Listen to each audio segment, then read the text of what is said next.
When I was 14, my family lived in a house that didn't feel like it belonged to us. It belonged to time.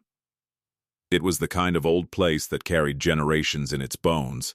The wooden floors creaked even when nobody stepped on them, and the air always smelled faintly of dust and cold plaster. My dad used to call it the family home.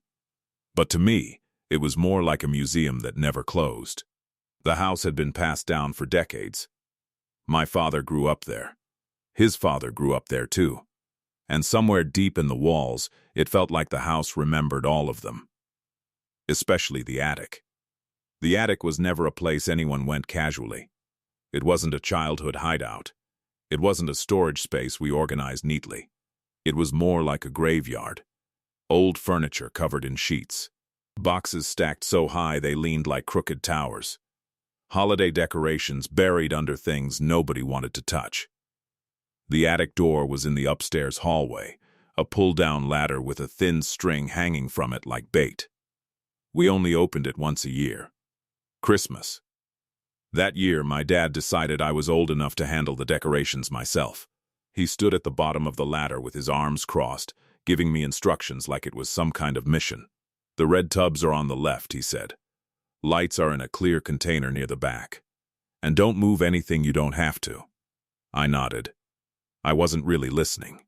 My mind was somewhere else, probably thinking about school or video games or literally anything other than climbing into the darkest part of the house. Dad handed me a flashlight anyway, just in case the bulb doesn't work. Then he stepped away. That was it. No ceremony, no warning, just me, the ladder, and the attic. I climbed up slowly, each rung groaning under my weight. The air changed the moment my head crossed the opening. Downstairs, the house smelled like dinner and laundry detergent. Up here, it smelled like cardboard, insulation, and something older, something dry. The light switch was a dangling chain. I pulled it. The attic bulb flickered, buzzed, then came alive with a weak yellow glow.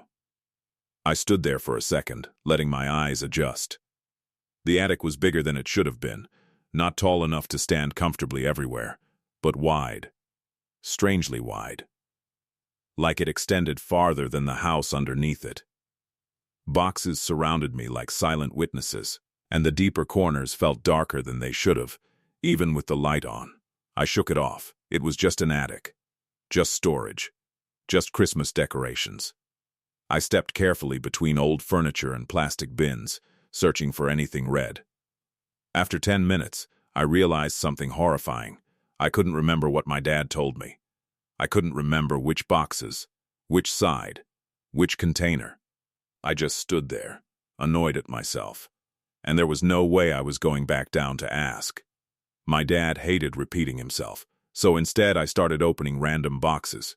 Bad idea. The first one was full of old clothes. The second had broken picture frames. The third was filled with books so moldy the pages stuck together. Within 20 minutes, the attic looked like it had been ransacked. Cardboard flaps open. Packing paper everywhere. Dust floating in the air like snow. Eventually, I found the Christmas decorations, a red tub stuffed with ornaments and tinsel.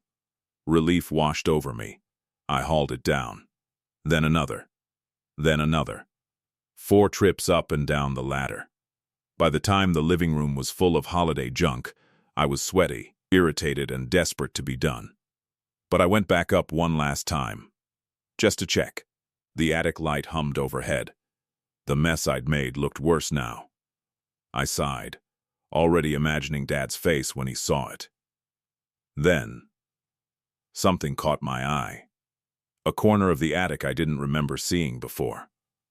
Not because it wasn't there. Because it felt hidden. Tucked behind a leaning wardrobe and a stack of flattened boxes was something solid. A container.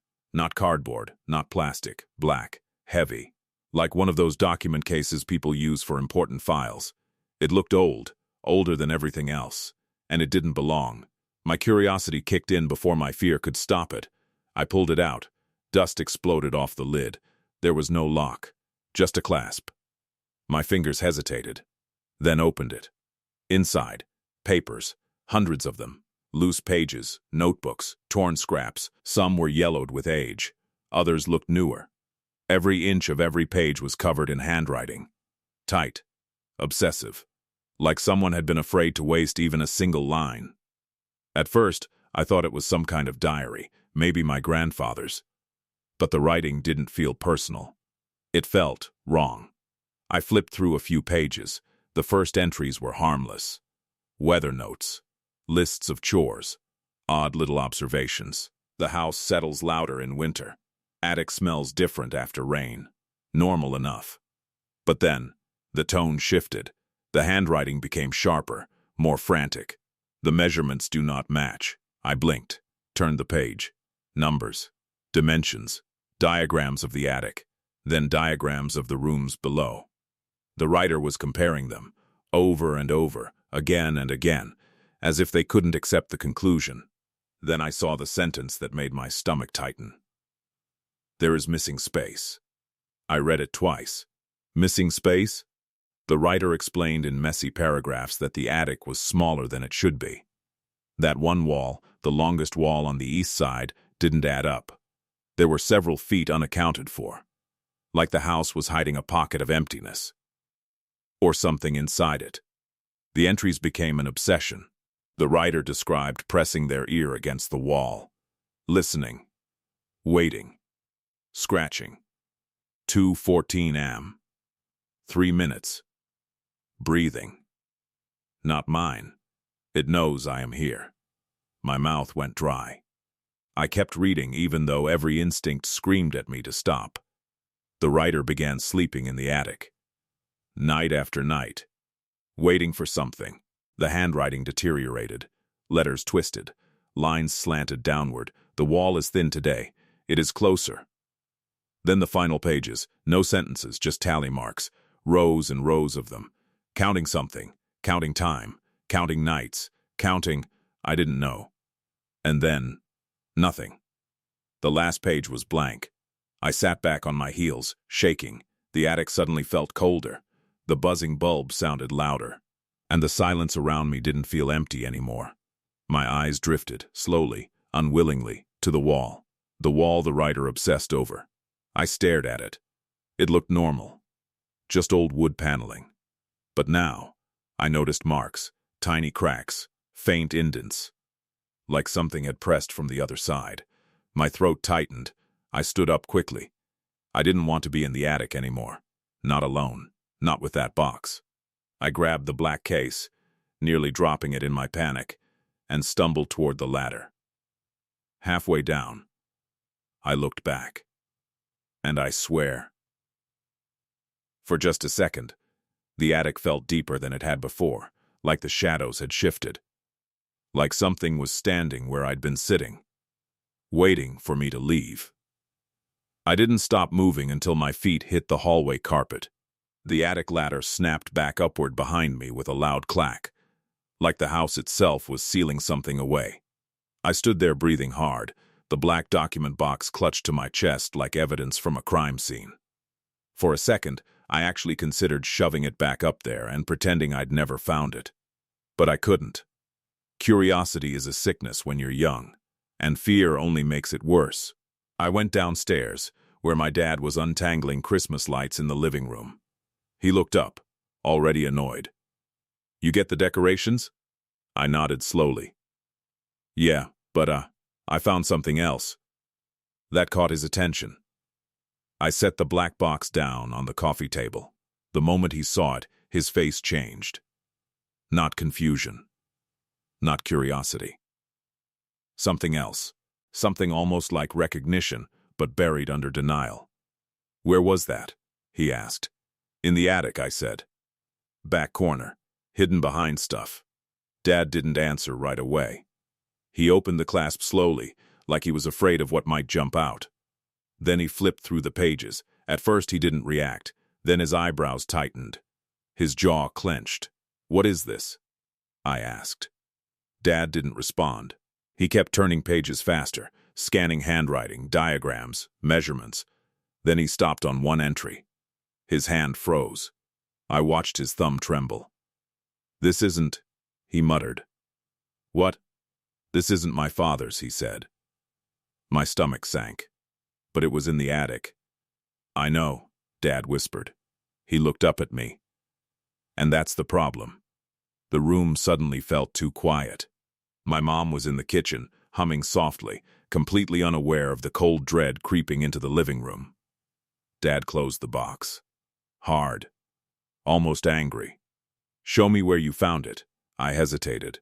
"Dad, maybe we shouldn't." His eyes locked onto mine. We climbed back upstairs. The hallway felt different now, like the attic door wasn't just a door anymore, like it was a lid. Dad pulled the string. The ladder unfolded with a groan. Neither of us spoke as we climbed. The attic bulb flickered again when Dad pulled the chain. The light felt weaker than before. The shadows felt thicker. The mess I'd made was still everywhere, but now it looked less like clutter and more like a disturbed tomb. Dad moved with purpose, stepping carefully through boxes until we reached the far corner. The spot where the black case had been hidden. He crouched, inspecting the wall. The east wall, the one from the writings. At first glance it was just wood paneling. Old, slightly warped with age. Dad ran his fingers over it, then paused. His breathing changed. "You see this?" he asked quietly. I stepped closer. There were faint marks. Tiny scratches, almost like someone had dragged fingernails across the surface. Dad leaned in, pressed his ear against the wall. I watched him listen. Seconds passed. Then he pulled back. His face was pale. "What?" I whispered. Dad didn't answer. He just stared at the wall like it was staring back. Then he stood up suddenly. "I need tools. What are you doing?" Dad's voice was low. "If this is what I think it is." He didn't finish the sentence. He climbed back down, leaving me standing in the attic alone. For a moment I almost followed immediately. But something held me in place.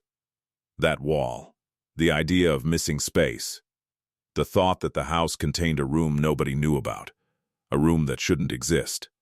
I couldn't stop staring. And that's when I noticed something I hadn't before. One of the panels was slightly uneven.